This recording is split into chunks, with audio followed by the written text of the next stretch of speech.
Sekarang bagaimana model anak durhaka? Jam berapa Isa Ustaz? Hah? Berapa menit lagi?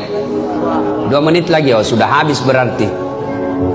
Anak durhaka abad modern. Kira-kira tahun lalu di Sulawesi Selatan ada anak usia 22 tahun.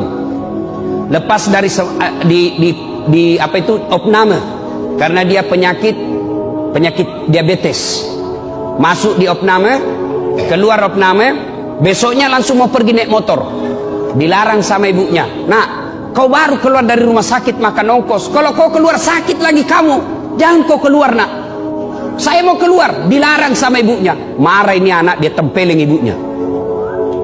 Ditempeleng ibunya, dilihat sama bapaknya. Kurang ajar ini anak. Mamanya ditempeleng. Datang bapaknya, dia pukul, melawan ini anak. Bapaknya usia 60 tahun, ini anak usia 22 tahun. Duel berkelahi. Jatuh bapaknya, pingsan, dia seret masuk ke gudang, dia cungkil 2 belah mata bapaknya. Meninggal bapaknya, Pak. Meninggal bapaknya. Tangkap sama polisi. Beberapa hari kemudian meninggal juga ini anak, tidak ada yang mau sholati. Sempat ribut di medsos di Sulawesi Selatan. Anak durhaka zaman sekarang. Apalagi anak durhaka. Saya mau pergi ceramah di Sulawesi Selatan, mau pergi taksiah. Tiba-tiba ada ibu-ibu menangis. Ustaz, tolong datang ke rumah saya Ustaz. Nangis, Ustaz, tolong bantu saya. Kenapa ibu? Tenangkan bu, tarik nafas. Tenang ibu, meninggal suamiku Ustaz. Tolong datang ke rumah, saya tidak tahu urus bagaimana cara. Saya bilang, bagaimana? Mana semua anak-anaknya? Anakku sibuk semua Ustaz. Saya datanglah ke rumah itu. Begitu saya datang di rumahnya, saya bilang, Bu, mana nomor teleponnya anaknya? Saya minta nomor telepon anaknya, lalu saya teleponlah anaknya yang pengusaha di Samarinda. Orang kaya di Kalimantan. Tabe, Daeng, meninggal bapaknya. Apa kata ibunya, bapaknya? Daeng, ada berita duka, meninggal bapaknya di Makassar. Apa kata anaknya? Oh, sudah lama memang sakit itu bapakku Ustaz.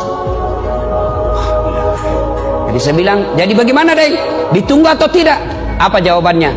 Tidak usah ditunggu Ustaz. Biar saya pulang tidak merubah keadaan. Jadi bagaimana? Silakan kirim SMS nomor rekeningnya Pak Ustaz. Biaya pemakaman dan pengurusan jenazah saya transfer, Ustaz saja yang ngurus. Anak durhaka Pak. Bapak mau punya anak seperti itu? Mau punya anak seperti itu? Tentu tidak mau. Mau punya anak yang soleh dan soleha? Mau punya anak yang soleh dan soleha? Masukkan ke pondok anak kita. Coba kalau anak kita di pondok Pak. Coba anak kita di pondok, sholat 5 waktunya berjamaah, makannya jelas halal, ucapan-ucapannya jelas tidak pernah bicara kotor, jelas dia tidak akan tersentuh oleh yang bukan muhrimnya, makanannya bagus, meskipun barangkali tempe, meskipun ala kadarnya, tapi halal. Tapi kalau anak kita di luar, mungkin di rumah makanannya ayam, tapi kalau dia keluar rumah, apa yang dimakan? Narkoba, lem pox, lem Korea.